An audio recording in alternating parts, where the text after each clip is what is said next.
Hello friends, welcome to my channel. ఈరోజు ఈ వీడియోలో వచ్చేసి రీసెంట్గా మేము ఇల్లు తీసుకోవడం జరిగిందండి. అంటే సగం కన్స్ట్రక్షన్ చేసిన ఇల్లు అనేది తీసుకోవడం జరిగింది. ఇంకా దీనికి ఎలివేషన్ చాలా అంటే వర్క్ పెండింగ్ ఉంది. ప్రజెంట్ ఈ ఇల్లు ఎలా ఉందో చూపించడం జరుగుతుంది. ఆల్మోస్ట్ ఇల్లు అనేది కంప్లీట్ అవ్వడం జరిగిందండి. నెక్స్ట్ వీడియోలో ఆ ఇల్లు కంప్లీట్ అయిన తర్వాత ఎలా ఉందో చూపిస్తాను. ఫస్ట్ బిఫోర్ ఎలా ఉందో ఈ వీడియోలో చూడండి. బండలు అనేది ఎక్కడెక్కడ లేసిపోయి ఉంది. అలాగే పెయింట్ వర్క్ ఏం జరగలేదు.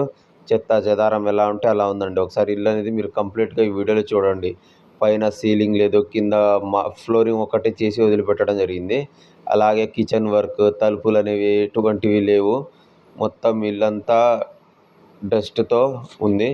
నెక్స్ట్ వీడియోలో వచ్చేసి నీట్గా ఎలా చేసామో చూపిస్తాము.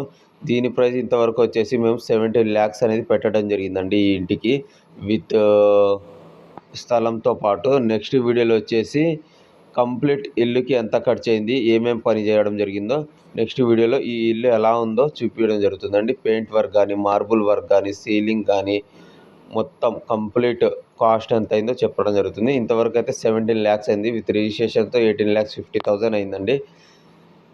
మరిన్ని వీడియోస్ కోసం మన ఛానల్ని సబ్స్క్రైబ్, లైక్ చేయండి. పార్ట్ 2 కోసం కామెంట్ చేయండి ఫ్రెండ్స్. బిఫోర్ ఇల్లు ఎలా ఉందో, సెకండ్ ఇల్లు ఎలా ఉందో. ఎవరైనా ఇల్లు రీకన్స్ట్రక్షన్ చేసుకునే వాళ్ళు ఉంటే మమ్మల్ని సంప్రదించండి.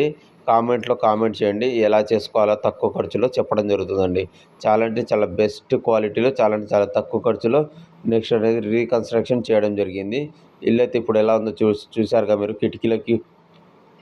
కిటికీలకి స్టాండ్స్ అనేవి ఏమీ లేవు. అసలు చాలా అంటే చాలా డస్ట్తో ఉంది.